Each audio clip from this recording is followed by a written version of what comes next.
சனாதன தர்மம் மகாபாரதம். ஓ நல்ல அந்தணரே, அரிசியும் மற்ற அரிசி விதைகளும் நெல் முதலிய அரிசி வகைகள் அனைத்துமே உயிர் உள்ளவையே. இந்த விஷயத்தில் உமது கருத்து என்ன? மனிதர்கள் காட்டு விலங்குகளை வேட்டையாடி கொன்று அவற்றின் இறைச்சியை புசிக்கிறார்கள். அவர்கள் மரங்களையும் மூலிகைகளையும் கூட அறுக்கிறார்கள். ஆனால் மரங்களிலும் பழங்களிலும் ஏன் நீரிலும் கூட எண்ணற்ற உயிரிகள் இருக்கின்றன. முழு படைப்புமே உயிரிகளை உணவாக இருக்கும் விலங்குகளின் உயிரால் நிறைந்திருக்கிறது. மீன்கள் மீனை இரையாக்குகின்றன. பல்வேறு விலங்கு வகைகள் பிற விலங்கு வகைகளை இரையாக கொள்கின்றன. ஒன்றை ஒன்று உண்ணும் விலங்கு வகைகளும் இருக்கின்றன என்பதை நீர் காணவில்லையா?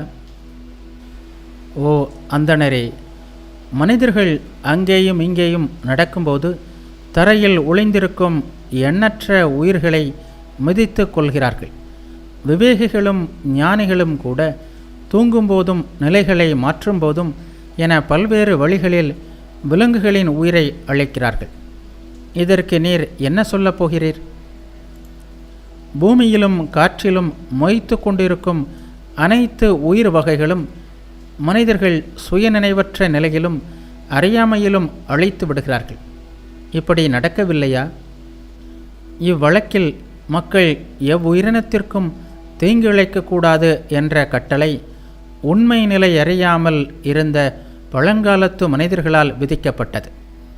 எவ்வுயிருக்கும் தீங்கிழைத்த பாவத்திலிருந்து விடுபட்ட ஒரு மனிதனும் இவ்வுலகத்தில் கிடையாது. முழுமையாக பரிசீலித்து பார்த்தால் எவ்வுயிருக்கும் தீங்கிழைத்த பாவத்திலிருந்து விடுபட்டவனாக இவ்வுலகத்தில் ஒரு மனிதனும் கிடையாது என்ற தவிர்க்க முடியாத தீர்மானத்திற்கே நாம் வர இயலும். ஓ நல்ல அந்தணரே, எவ்வுயிருக்கும் தீங்கு செய்யக்கூடாது என்று நோன்பு நோற்ற தவசிகள் கூட விலங்குகளின் உயிருக்கு தீங்கையே செய்கிறார்கள். இன்றியமையாத பெரிய தேவைகள் இருக்கும்போது மட்டுமே தீங்கு குறைவாக இருக்கிறது. உன்னத பிறவிகளும் சிறந்த குணங்களும் கொண்டவர்களும் கூட தீய செயல்களை இழைத்துவிட்டு அனைத்தையும் புறக்கணித்துவிட்டு எதற்கும் வெட்கப்படாமல் இருக்கிறார்கள்.